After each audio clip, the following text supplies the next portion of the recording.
Stand clear. 100% Wild Podcast. So for all you listeners, hello and welcome to definitely not your favorite outdoor podcast.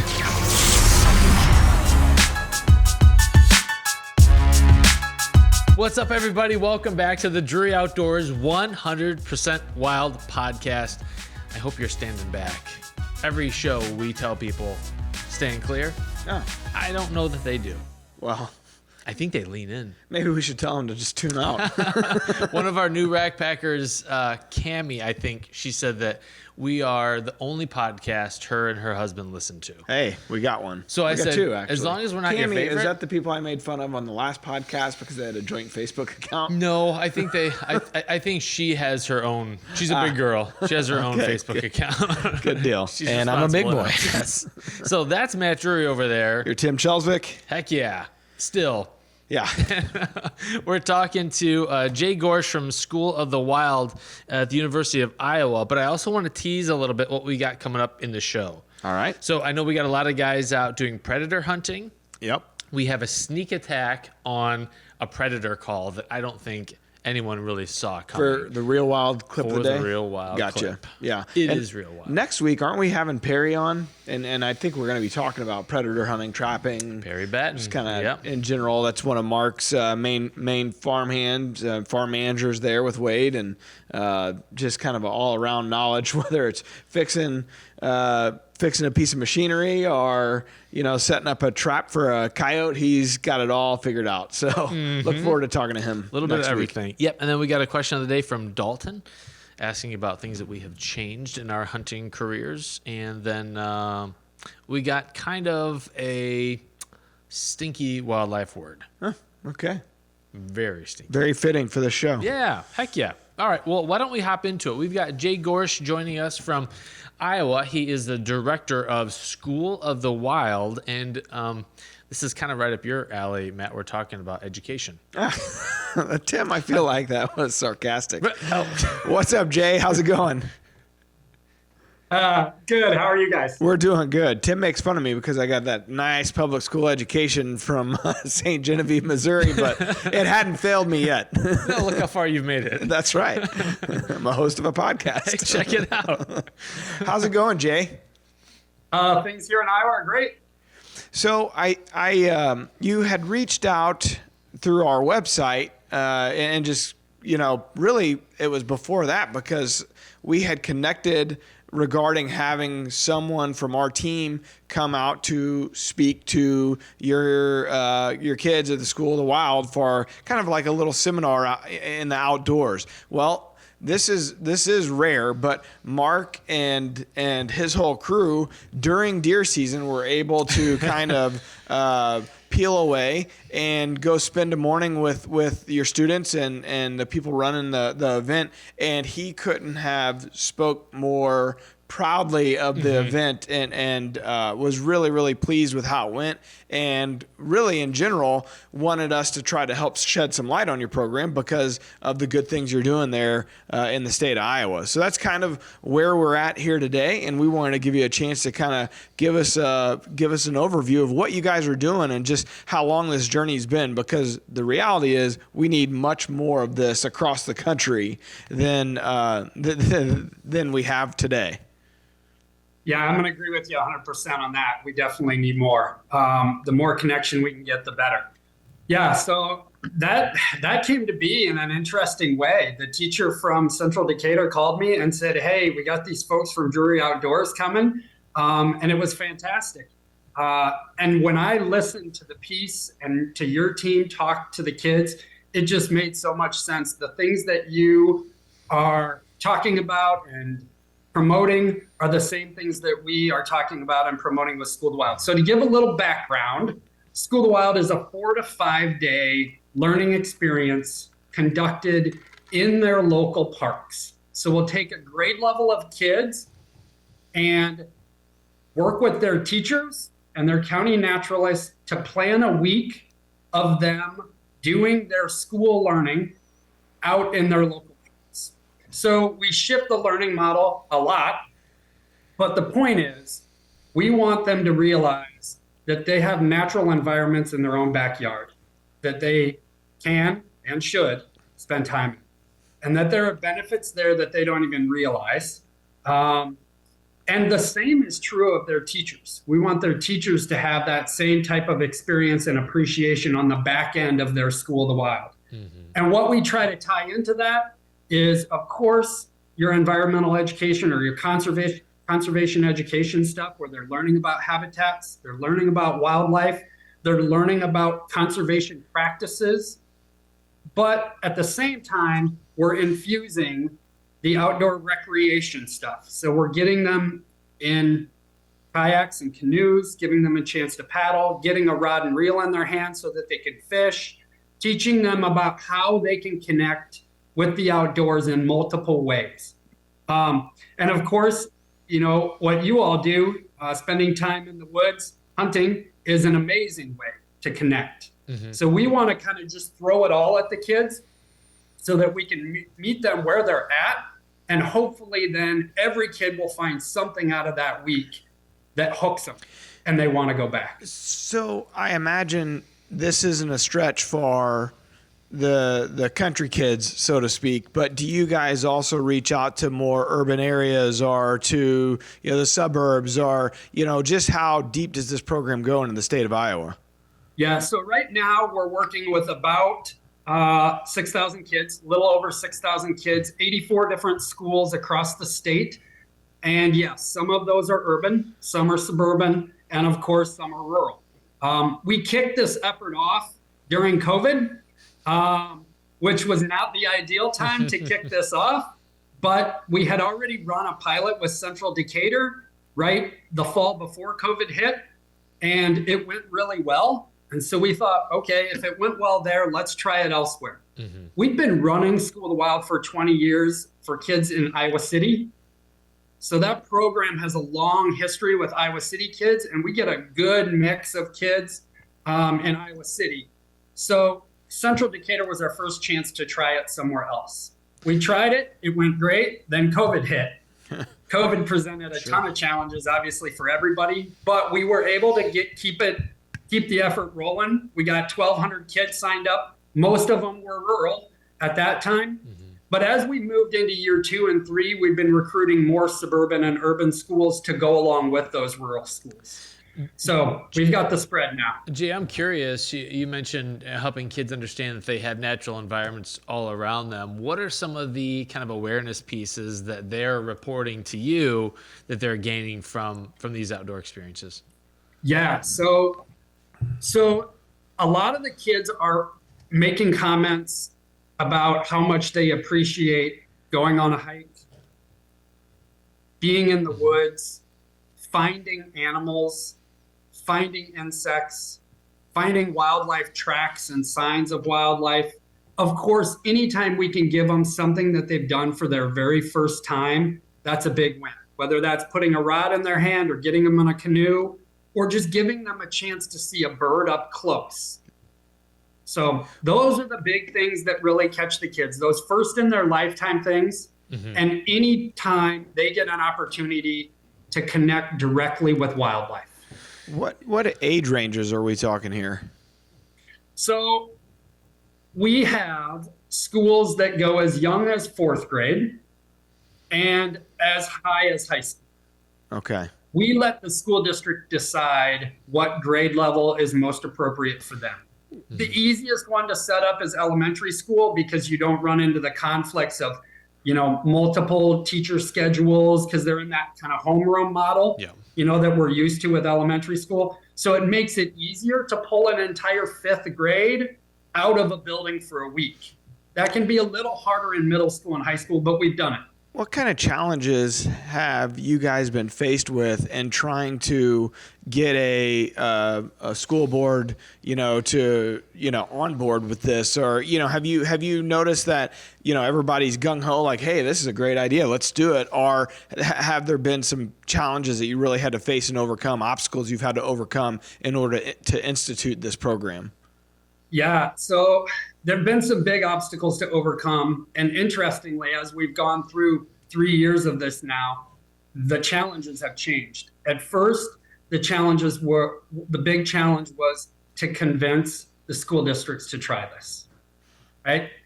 If you got a team of 4 teachers that teach 5th grade, some of them are going to feel like you've just given them a gift, right? Mm-hmm. They get to put their watch away. They get to spend the day outdoors with their kids, learning in a very different way, teaching in a very different way. Others are reluctant. They haven't been trained to teach in an environment like this or to teach like this. And you're asking them to step way out of their comfort zone. And so for some teachers, that's been the big shift. From a school district level, the hard thing to convince them is that it needs to be a 4 to 5 day experience. Most schools are used to a day field trip at the most, right? That's kind of normal. So we're asking them to push the norm and immerse the kids in a 4 to 5 day experience. And one, you have the expense that goes along with it, with all the busing required. Mm-hmm.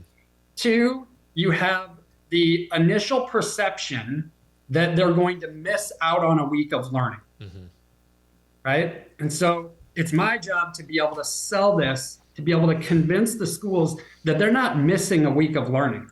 They're just doing learning in a very different way. Yeah, well, and arguably better. Yeah. So are you also working in the school's learning objectives into the curriculum? Yeah. So everything's localized with what their parks have to offer and what their local school curriculum looks like. And so we're looking at, let's say it's 5th grade, we're looking at their 5th grade curriculum, trying to figure out where in the science curriculum, where in the language arts curriculum, where in the math curriculum, can we connect the things that they already need to do? We're just going to do it in the outdoors, which obviously we believe is a more authentic place to do some of that learning, right? If you're learning about habitats or ecosystems, where better to do that than in an actual natural environment rather than talking about it in the walls of a classroom. You're talking about predator-prey relationships. Perfect place to do it. Mm-hmm. Yeah, you're going from theoretical to actually practical, hands-on.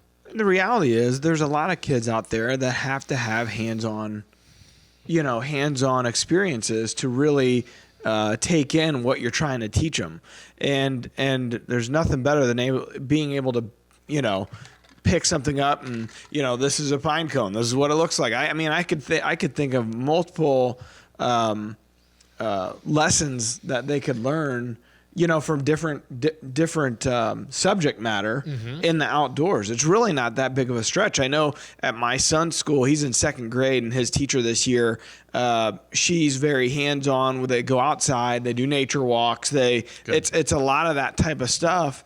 But she's an older teacher, so I think she has an old school mentality about it, mm-hmm. and that's rare in this day and age.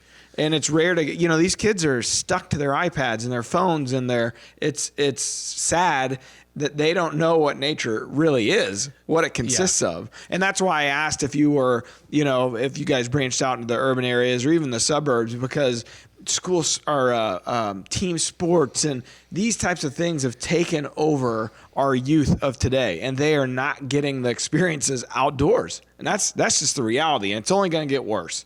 So a program like yours, I'm just curious how you plan to, and if there are any plans to scale this beyond Iowa at some point. Is this a nonprofit or what, if you look out another 5-10 years, what do you guys foresee this being able to turn into? So to answer your question about, is this a nonprofit? Yes, we're a program that operates out of the University of Iowa. So we're pretty much funded by our grant dollars that we bring in, and then any other financial support that we can find.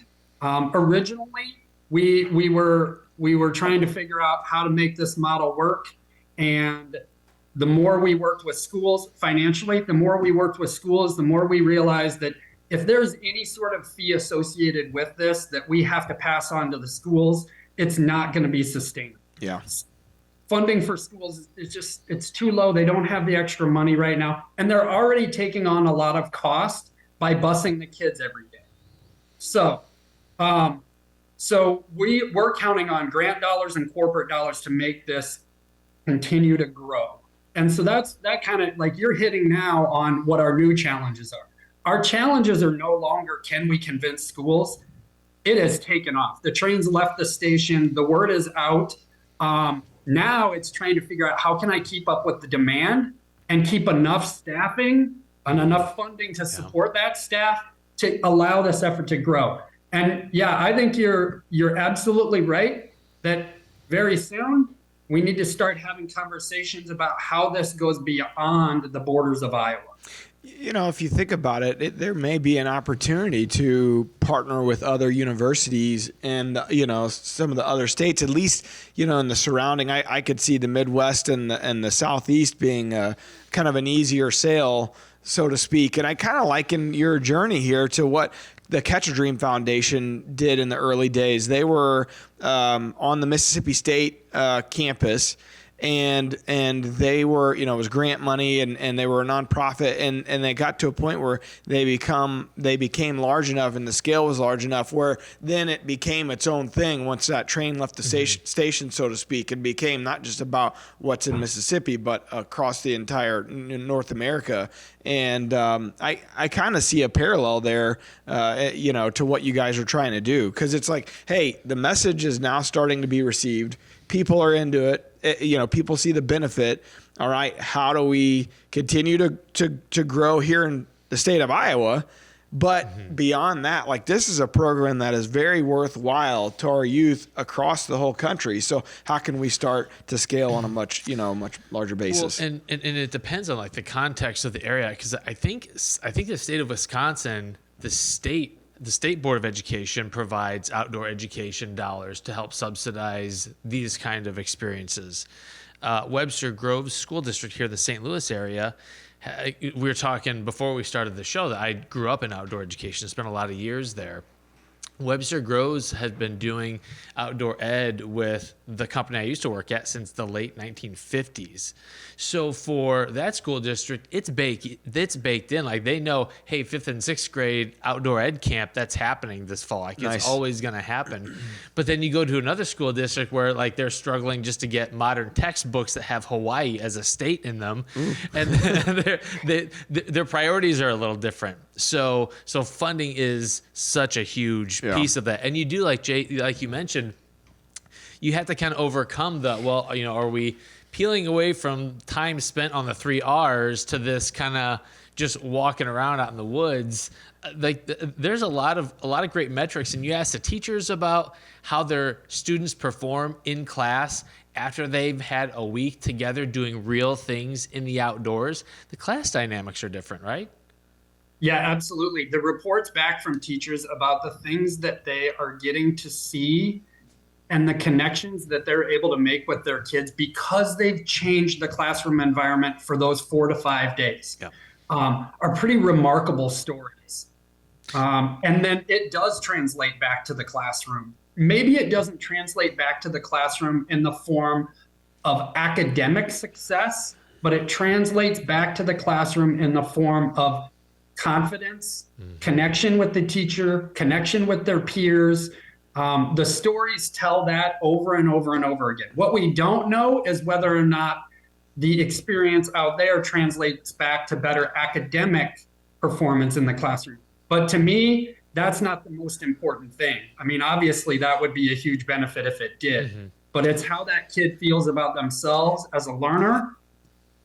It's interesting you say that. This past weekend, I had just picked up a brand new 22. It was a Winchester Wildcat, and the hopes were, okay, maybe I can get my son to, because we live in the suburbs. So I'm trying to introduce him further and further into the outdoors. And people listening or watching might be thinking like, well, you're part of Drury Outdoors. How hard is it? But when you live in the suburbs and we don't live a country lifestyle, so to speak, and there's not access to this ground, around us or close to us. It's hours away. And so anyways, I'm trying to, he's 8 years old. I'm trying to get him to where he's comfortable enough to maybe go turkey hunting during youth season this year. And so anyways, I wanted to start with a 22. And we went to mom and dad's house. They got, 24 acres there at their house in the town we grew up in Bloomsdale, Missouri. And dad was there, and he was able to take time with Cameron and myself and we were able to go over, safety and the different ways that you need to properly handle a firearm and all those types of things. And we got to shoot. I blew up a bunch of balloons. We got to shoot. And the confidence that I saw in him when he started to pop those balloons, and it was unbelievable. And that night, the joy, like when we went home, he's like, man, I wish we could have stayed longer. And even the next day, yesterday, he was like, man, I wish we could go back to Mimi and Papa Terry's to shoot again. That's huge. It was unbelievable. He had a confidence that, and this is the come full circle. This is kind of what you're talking about. He had a confidence doing something in the outdoors that he never believed he could. He was nervous going into it. Guns and firearms are bad. That's all you ever hear, and stay away from them and don't touch them. And it's like, well, you need to nurture and teach and help them understand that with proper care and instruction, it can be something that can be fun. And it just, whether he turkey hunts or not this spring is kind of immaterial. It's another foot in the door. It's another step in the right direction. Yeah. And Sunday night after we were getting ready for bed, and we were sitting there, and he goes, I miss Papa Terry. And this isn't really something that Papa Terry gets a lot. And he's like, I miss Papa Terry. I was like, yeah. He goes, see, he's lovable. I texted Dad. I was like, hey, you got to win. And Dad just goes, LOL, see, I'm lovable. Just got to dig a little deeper, I guess. But that goes to the point of being in the outdoors. It just opens them up to something they're missing. They're not getting this connection currently. A lot of kids out there, millions of kids, aren't getting this important connection. Yeah, and there's been a lot of work done on the nature deficit disorder, and especially for boys. Boys are academically being left behind because there's so much sit and get style learning in school, and boys typically are more kinesthetic learners.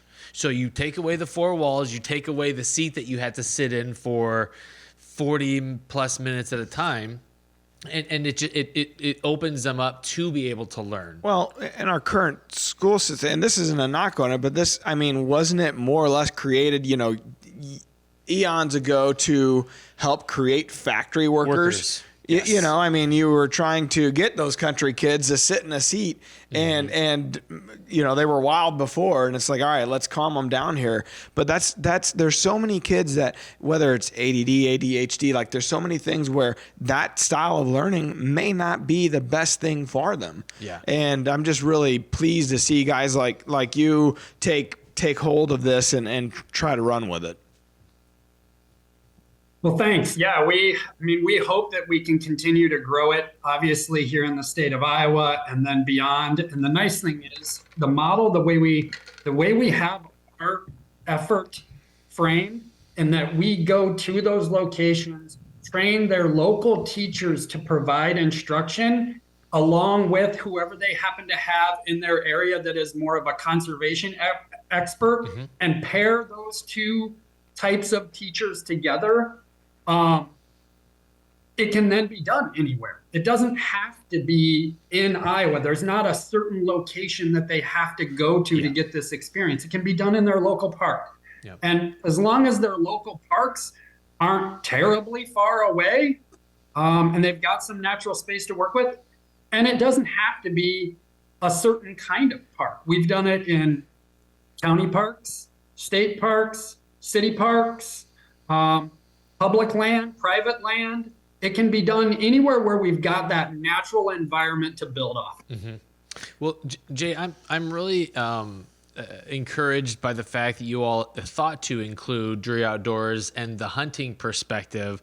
Sometimes in environmental ed and outdoor education, it's a very crunchy granola crew that maybe doesn't have all the facts on the world of hunting, what it does for conservation, and the fact, letting kids learn archery, whether with like a Matthews Genesis at a range, or shooting BB guns, these exposures that help them reconceptualize bows and guns away from weapons and more as tools that you use to, like Matt said, like building aptitudes maybe not a direct correlation to academics, but because those aptitudes within them are being developed, they become better students. And so I think it benefits everyone. So I'm glad that you're including the hunting, the hook and bullet kind of side of the outdoors, because it is important.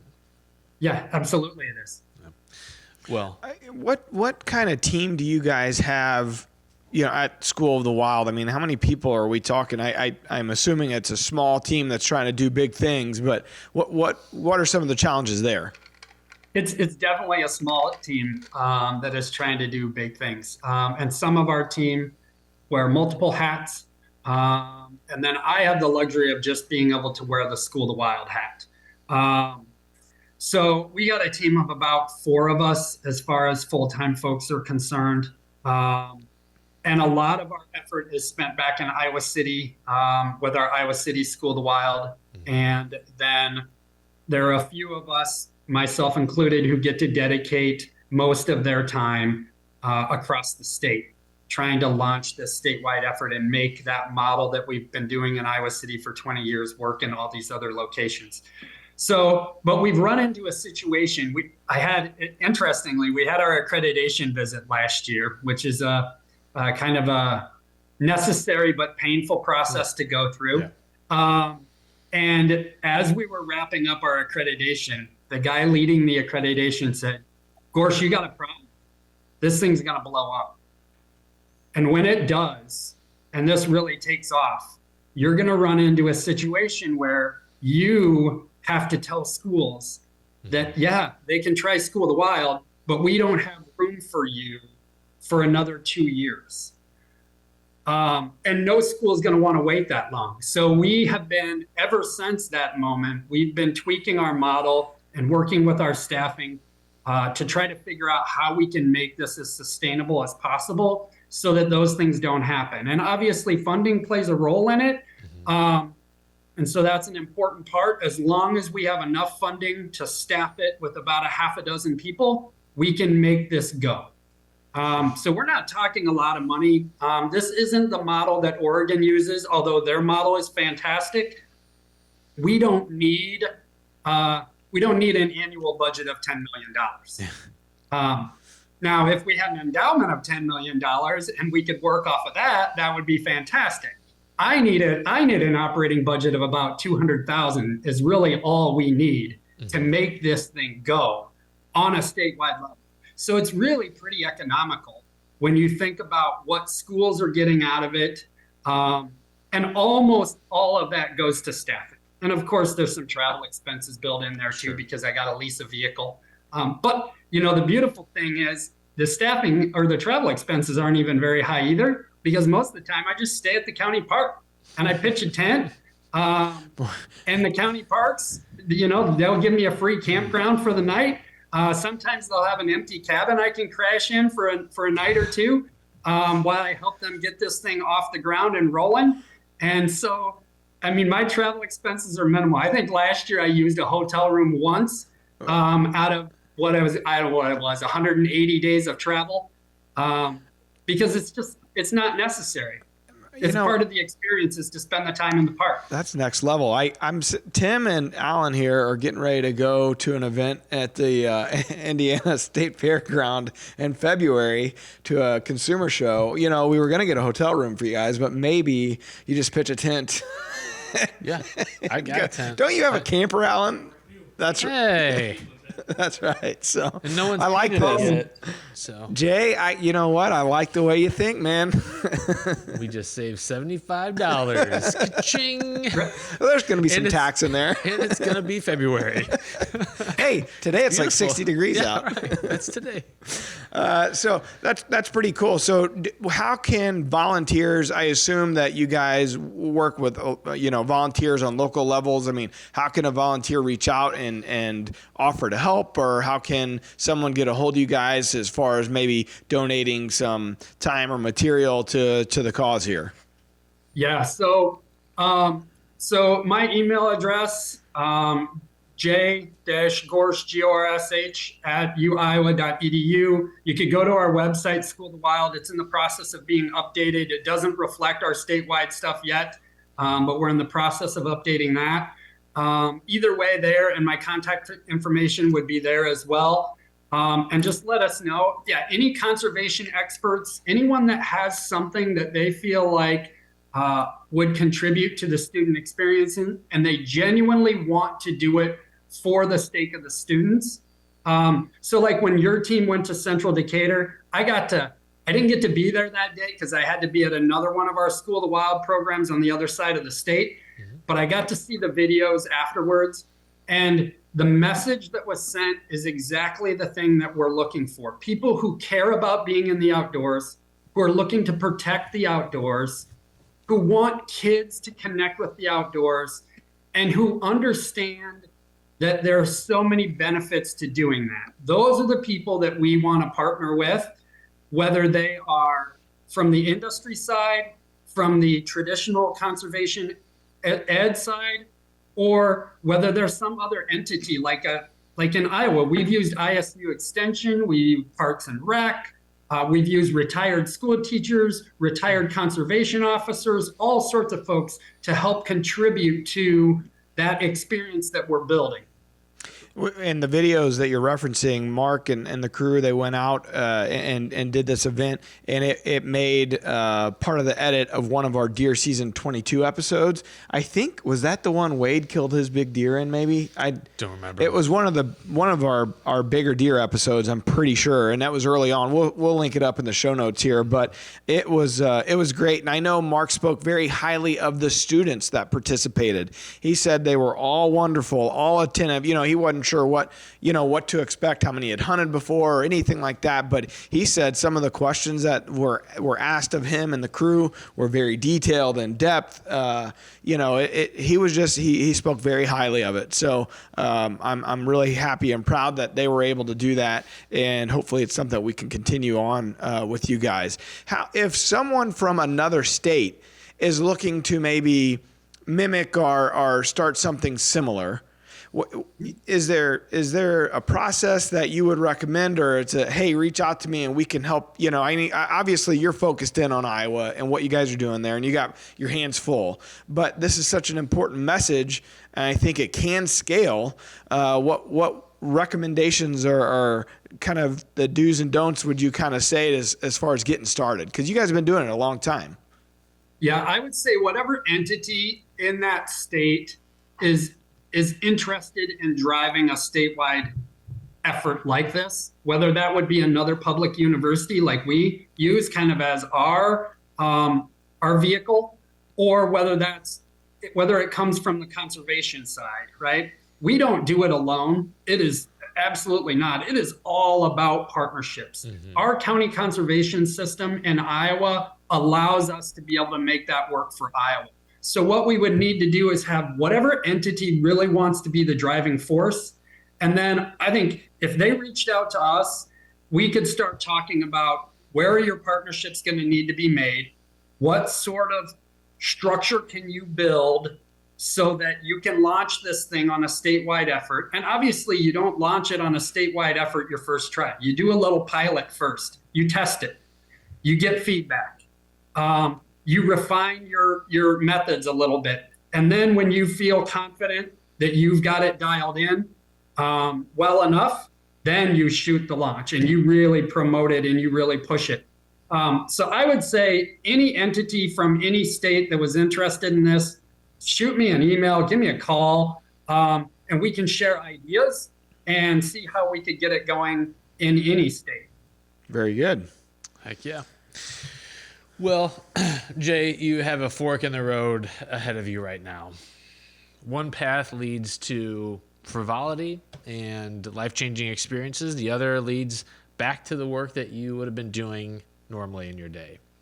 You can choose to stick around and join us for the Real Wild Clip and all the other shenanigans we do, or actually accomplish something and go back. This isn't really a hard decision, but if you got about another 15 minutes to lose, you can stick around.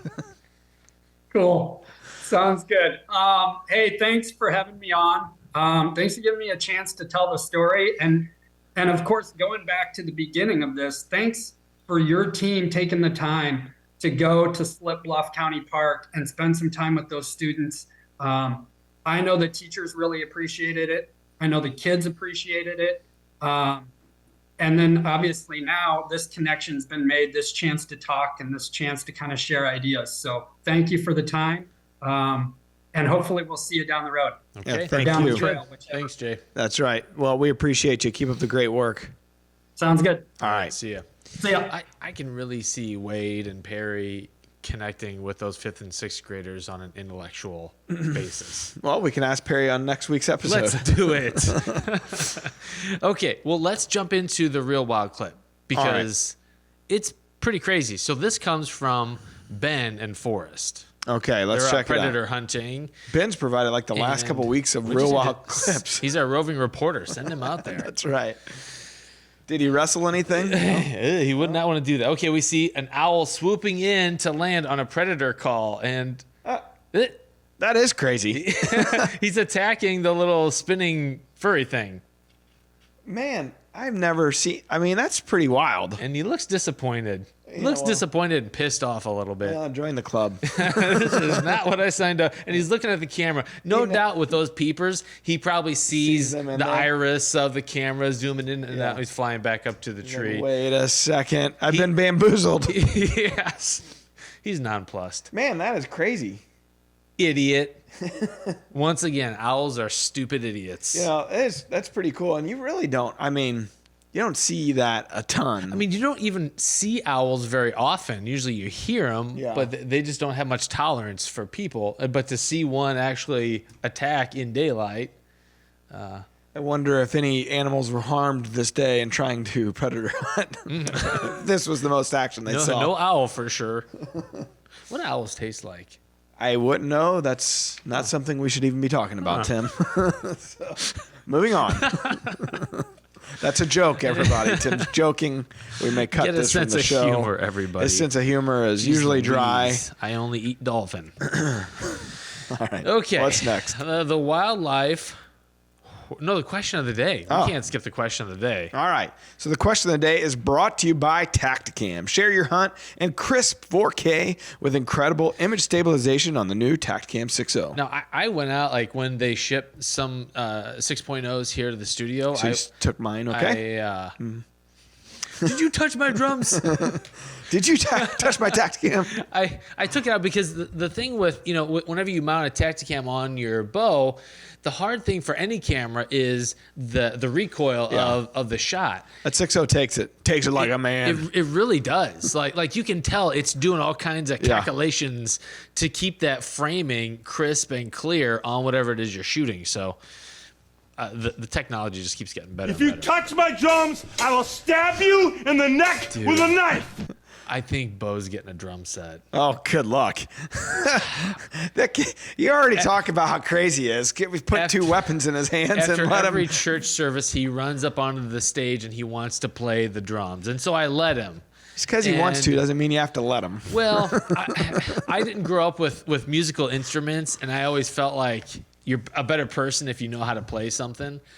And no dig, you can play the radio. Hey, dude, I played the drums. Did you? Yeah, Uncle Matt's gonna come over and do some drum lessons. Well, I should back off this a little. Played the snare drum and the xylophone.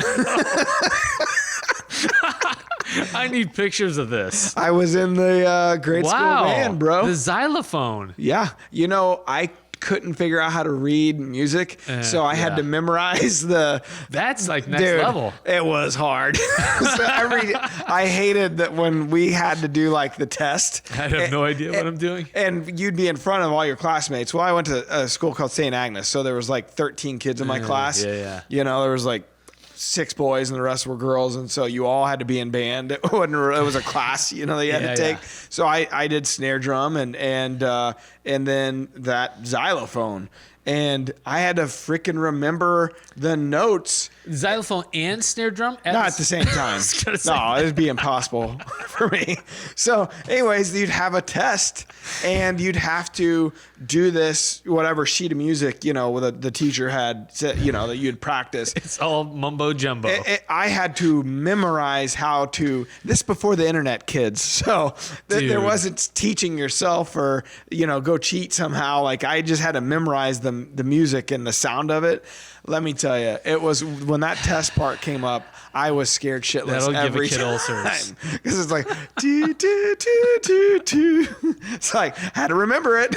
But I can't imagine the snare drum was easy. That I had down pat. My drum roll, off the charts. Yeah.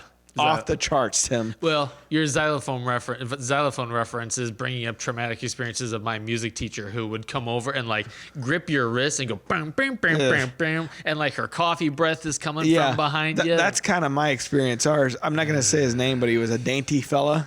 he was. He creeped me out. And so you didn't want him to have to come over and teach you anything. I'm good. Hot cross buns. You show me. I'll just, you do it and then I'll do it. Stay over there. Oh, boy. I don't know how we got on that, but. Drums, Bo. Yeah. Electronic drums. So he can put his earmuffs on. And much better. Yeah. I don't have to be subjected to it. Yeah. Anyway, I marched in a band. What? Marching band. There are so many layers to Matt Drury. I had no idea. That's right. Huh. I bet you just killed the ladies. After 8th grade, I stopped. When we went to because St. Agnes was so small, we didn't have a high school. So when we went into freshman year, we went into St. Jen to go to either the private school Valley or the public school St. Jen. I went to the public school, and that's where I was like, "All right, Mom, I'm dropping band. Don't think it's cool." But it's your passion, honey. Yeah. What about the xylophone? Instead, I played football. I wrestled. I did all the other stuff. The normal other stuff I wasn't good at. Yeah. Well, but it's better to be bad. It's better to suck at stuff you like rather than to suck at stuff that you hate. Yeah, sure, Tim. Xylophone master, Matt Drury. Well, I didn't say I mastered anything.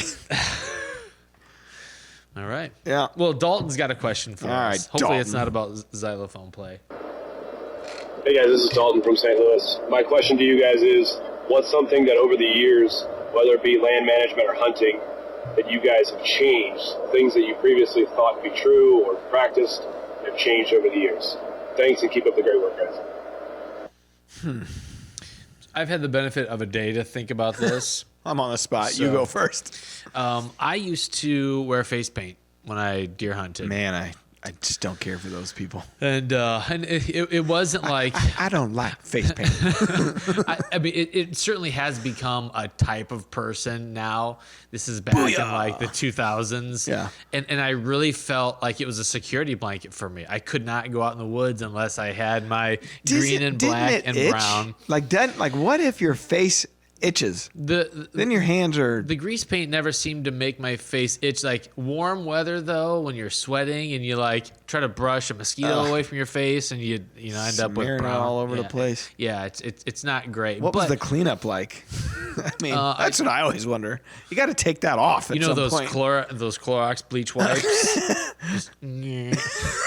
How's that complexion? Yeah, I didn't have a little dry. No acne. Yeah, no skin cells either. Just bone on my forehead. Oh, hold it. Do I have to? Dang it! Where's my son? That's what she said. This has gone off the rails. Oh yeah. You asked for it. You know, I've had so many situations over the years where because a lot of where I hunt, the deer are sometimes eye to eye with me, even though I'm in a deer stand. And I've been, as long as you stand still, this is what I found, as long as you are standing still, they may look at you. And as long as you're not profiled, silhouetted, Yeah. it's they don't care about your bare face. Yeah, I could see that. Anytime that we ever get busted in a set in a tree stand, because there's two of you, you're hunting primarily just you and filming yourself, which is a whole different level of hard. But usually, obviously, Scott's with me or a camera guy or whatever, and if a deer spooks and I'm not moving, I instantly think, what did Scott do? Like, how did this deer? I'm not moving. I'm not clearly even not my blinking. My fault. eyes are shut. Like, I do that trick a lot. Like, Can't see me. if you can't see I feel like once they lock in your eyes, they see into your soul. And I really believe that soul. if you start blinking, they're out of here. So I just slowly shut my eyes and pretend like I got some sort of invisible cloak over me. Wow. Well, I am in camouflage. So, It's true. I mean, I wear a face mask, so I'm pretty much am invisible. If I'm not moving and not blinking, what the hell? How are we ever getting busted? Who knows? Well, you might be bumping your bow against the window. Okay, Tim. That happened one time. Just saying. That was years ago. Actually, that's a good one thing that I've changed over time. Like, hunting in a box blind is there. Everybody hates box blind hunters, or what do they call them? House blinds. That's a good one I always like to get shit about. But it is not easy to hunt out of as far as trying to actually kill the animal you're after. Meaning, okay, anybody can sit. Yes, anybody can sit in this thing and be quiet and not move around too much and be relatively undetectable. But you do have to open that window at some point. So you got to open the window. Then you got to draw your bow or whatever, maybe range, then open, then draw your bow. Open your eyes. You got to open your eyes. Mm-hmm. And in my experience, if you're too close to that window, and there's a lot of room for tapping, clicking, hitting that window. So that is one thing I had to learn the hard way when I spooked the deer I was after on October the 6th. Yes. At 25 yards. So that's a lesson learned. One of the things I was going to say was in regards to food plotting. So, not having the right equipment makes food plotting really tough. Yeah. And one thing that I've picked up on is like, say you want to plant a clover plot because it's relatively low maintenance. Well, you still have to maintain the weeds and mowing it a couple times, especially spring, summer. Mm-hmm. And so it's getting ahead of that to make sure you have a really good food plot in the fall. And even like this time of year, frost seeding, like last week, I think Scott went up to the two leases and he frost seeded, we still had a little bit of ice, I think on the ground. And I wanted to make sure when that started to melt, we took advantage of that. Sure. And we've done that the year before. We did it a little bit late and it still turned out pretty good, but it's making sure that you have a plan ahead of when the timing happens. So it's like we had ordered the seed ahead of time this year. Yeah. We had it all prepared. We had everything mapped out. When it comes to like last spring and summer, I finally went out and bought one of those pull behind brush cutters, brush mowers that you could pull behind the side by side because they didn't have a tractor and they didn't have a brush hog at the time, all this stuff. So it's like, all right, I had a plan in place ahead of when you needed to do the work. That's the hardest part. And one thing that, I've been talking to Dad about, and he said he and Forrest were actually just talking about this. We're having such a hard time getting our food plots to grow, our fall food plots to grow because of drought conditions every August and September. I told him this year I'm converting all of the plots I can convert into clover plots, and I'm going to ride it out with clover because I can't get anything to grow. And it's not the process like, okay, we now have everything. If you don't have water. We don't have rain. Yeah. And I could see this continuing to be an issue. You watch this year, we'll have flood-like conditions. But, I just want to make sure I have food to hunt over because it makes a huge difference. Mm-hmm. So those are some of the things that I had to change or learn the hard way over the years, just based on the experiences that we've had. Yeah, which is part of the fun of deer hunting is growing and adapting and being willing to analyze every part of what you do and being willing to change. Absolutely. Adapt. All right, great question, Dalton. Yeah. If you guys want to leave us a question, just hit the link in the show notes. And if you hear your question used on the air, contact me via the Rack Pack, and we will send you a podcast hat that has never been worn before, probably. Maybe. Okay, Wildlife Word Time. It's brought to you by Tracker Off-Road. Get the job done with relentless power and class-leading quietness. Scott just took ours up to the new farm today, actually, the Tracker 800. Be careful, because he might also take it to his new home and commute with it. No, he said he's riding one of our Rogue e-bikes. I can't wait to see him. Me too. On the side of the I asked him road. to get a helmet, though. I was like, please get a You helmet. should get a helmet for him. Oh. Pick it out, the color and the everything. one from Dumb and Dumber. Yes. Oh, You just see Scott and Amber riding to work on this thing. Hop on, honey. I'm getting pegs. John Denver was a damn liar. Dumb and Dumber is one of the best movies ever. It's a great one, yes. All right. Okay, and so speaking of, we had an owl here on the Real Wild Clip. Oh, look at you connecting the dots. The whole show is integrated. Did you notice how Jay never really answered the question? He just politely, the presumptive close, and decided to opt out. Yeah, he's a smart guy. I like Jay. He's like, back yeah, out. thanks for having me, on. guys. Yes. I'm getting the hell out of here. He may have watched previous episodes. He may have did his homework before he jumped Very on. likely. He's like, boy, every time they give somebody a choice, the person always regrets staying. Mm-hmm. Better to save that 15 minutes for something impactful in your life. That's right. Okay. Have you ever seen an owl pellet before? Is that owl poop? What are we talking here? Okay, so we're going to learn something here. Okay, what are we talking? An owl pellet consists of A, bird turds, B, molted feathers they've preened off, C, undigestible parts of their prey, or D, the broken dreams of children. Well, what is the pellet? I mean, this is kind of unfair. We should have kept Jay on. He could have saved us. Maybe. This is a tough question for dummies. So we'll- okay. Alan's shaking his head. It's not. Alan, you got a guess here? C, the undigestible parts of their prey. Well, all right. I'm gonna go with C. I was between B and C. Yep. So you guys are both correct. Meaning it's C, or it could be B or it's- C. It's C. Oh, Undigestible okay. parts of their prey. So, especially like if you're hiking along out in the woods,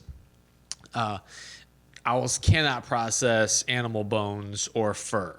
So you'll see like Is there an animal that can process animal bones?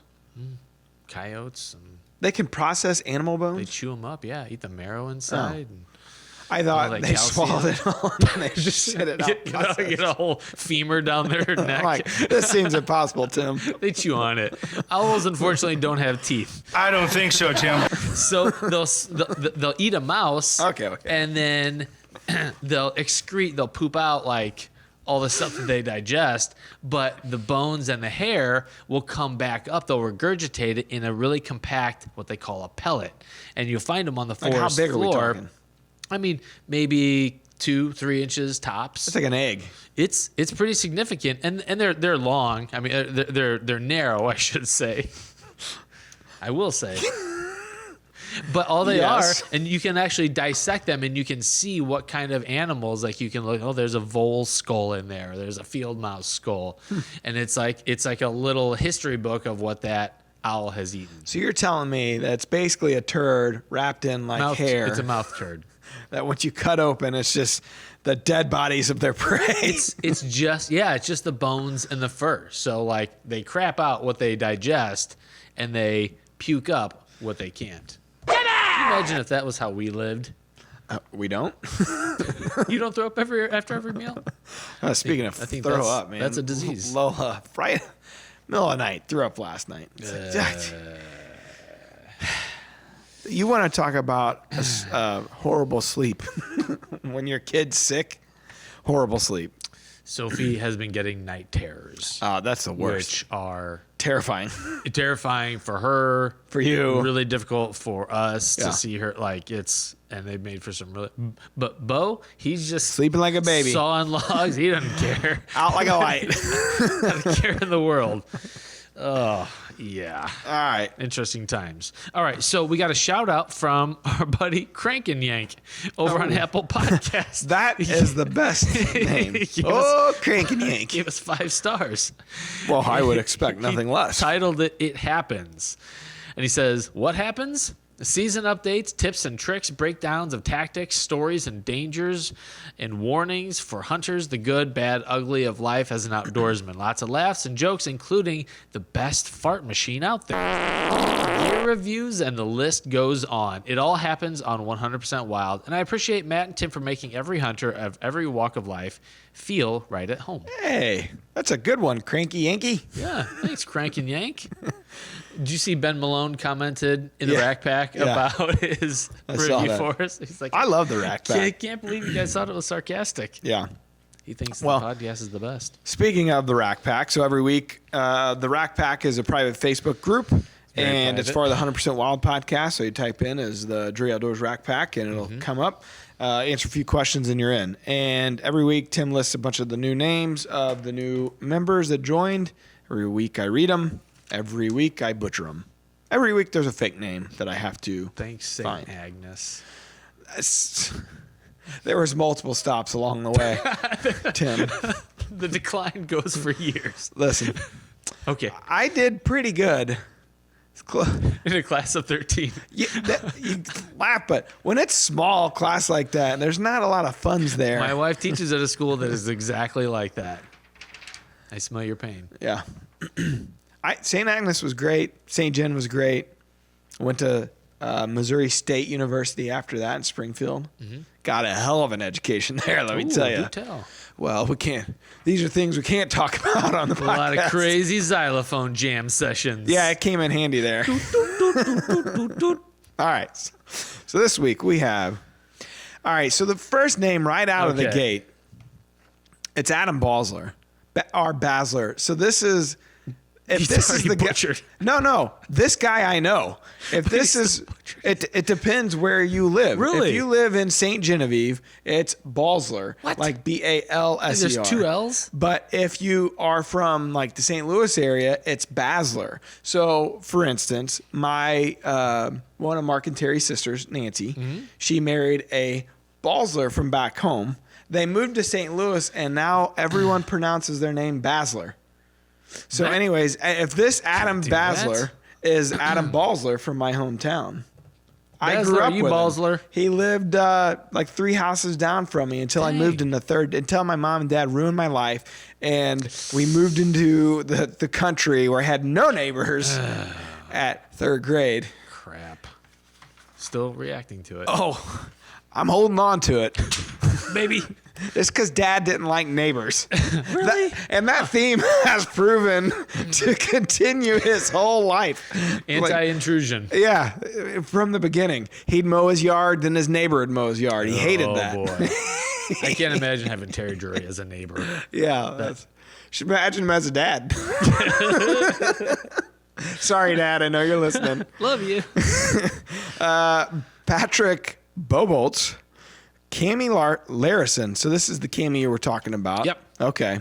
Bump Twiddlepuff. I think that's fake. You're laughing. You're giggling, but Sorry, Bump Twiddlepuff. Bumped Twiddlepuff. What is it? Bumped with the puff. Just tell me what it is. It's nothing. God damn it.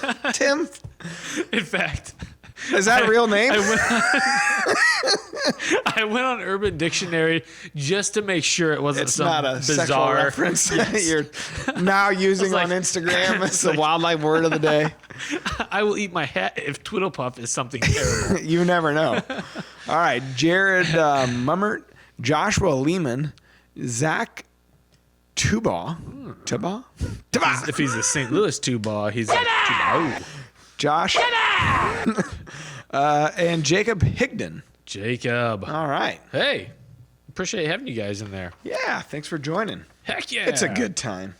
Yeah, invite your friends. We're going to, we've been talking about it for like 6 months, maybe longer. Since we've hired Ben, we've been talking about putting content about the podcast into the Rack Pack. We're on a 1-week roll right now. You did that, right? So we're going to shoot special content and put it right in that thing. We're going to put edited content in that thing. You will see partial nudity. Wait, Very partial. like your arms? Like Forehead. Well, we both have plenty of that. We got 5 head. More and more every day. But honestly, anybody always gives me shit about my forehead. It's looked like this basically my entire life. So I dare you to say I have a receding hairline. It started out that way. In my 40s, I'm just happy to have hair. Yeah. I don't care how much forehead I have. I got drury hair, man. It's thick and luscious. Nice. All I've right. got Chelswick hair. It is parasite ridden. Should I have said that? Probably not. Oh, well, next right. week's show is going to be really interesting. We got Perry batting on. Yeah. Yeah, We're going to have a good time. I got a bone to pick with Perry. Oh, boy. Every time we're about to have him on the show, I look up and he's on somebody else's show. Dang it, Perry. I love how we... Damn it, man. Stop it. We call everybody out on the show. Well, yeah, that's what the show, that's the best part of the show. Awesome. If team members aren't in the rack pack, Call them out. we call them out. What's funny is those team members we've called out, I'll check months later, still not in it. Still not members. Not phased. Although I think Kyle Lamore's in the rack pack. He's a listener of the podcast. I do believe we got him. I think that's the Missouri Kyle Lamore. There's a difference. St. John, St. Louis. It's pronounced Lamore. Lamore. French. All right. Fragile. All right. All right, guys. Well, thanks for hanging out with us for episode number 307. When I say, all right, that's time to shut it down. If I tap, time to wrap it up. When I do this, won't say wrap it another on word. up. All right. Wrap it up. Till next time. Peace out. DeerCast is now supercharged with maps. Get ahead of your game with killer new features like live Doppler radar, wind check out to 5 days, virtual rain gauges, GPS path tracking, and more. Plus, get our 14-day revolutionary DeerCast prediction and access to DeerCast Track. Prep, predict, and pursue with DeerCast. We're adding new videos every week, so make sure to click that subscribe button and check out all of our amazing content. This episode of DoD TV was brought to you by Leopold.